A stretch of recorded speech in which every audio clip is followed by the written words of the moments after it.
One of the biggest downsides of living in Los Angeles is traffic.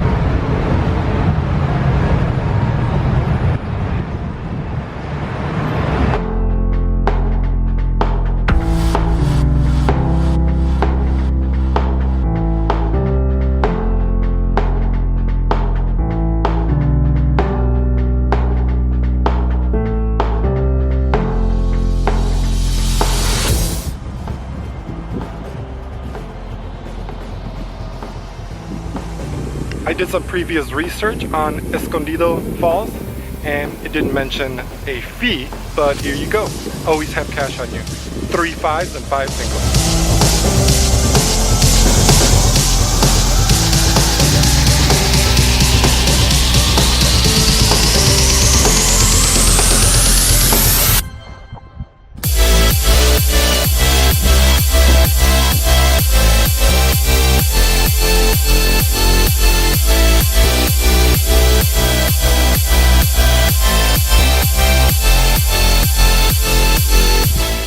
Not a good sign that there's gonna be lots of water.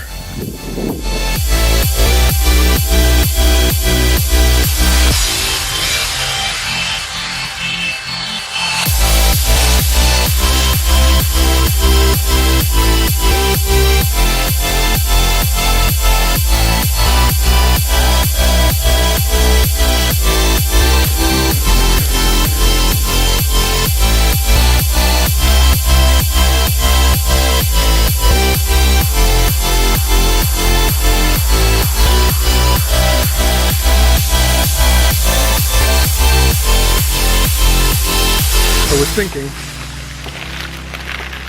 since the water is underwhelming, it shouldn't stop me from getting some good shots and some good B-roll. Let's see what I can do.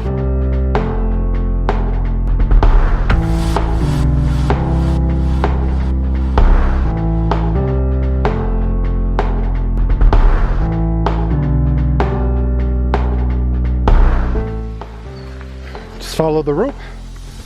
Not going to be able to film, obviously.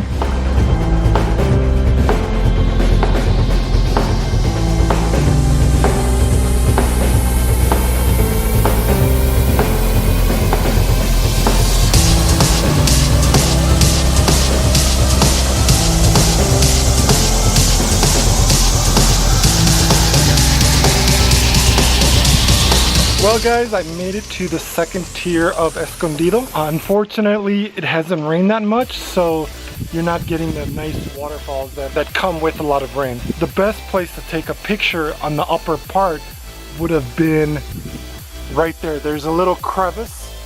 You would get up by taking the rope, as you can see, and then making your way up there. When there's a waterfall, it looks really nice. I recommend coming in November, October, December.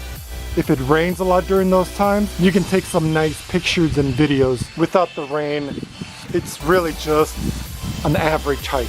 I don't understand why people do this. Why leave it? Take it with you. Aggravating. Okay, another successful hike. Now let me give you the details of this hike. Entrance cost, free. The parking is $8, or you can park on PCH and that's free. The distance is 4 miles. That's including the upper Escondido. Time, I would say 2.5 hours. Difficulty, I would say easy for the trail. Getting there, intermediate. If you want to go to the upper Escondido, that's difficult. And be careful. Elevation gains, again, lower Escondido, not as high. Upper, I would say up to 500 feet. Dogs, yes, on a leash. And when to go, I would say year round. If you want to see a wider, thicker waterfall, I would go after it rains. Okay guys, thank you so much for watching the video. Please like and subscribe. Thank you. Bye.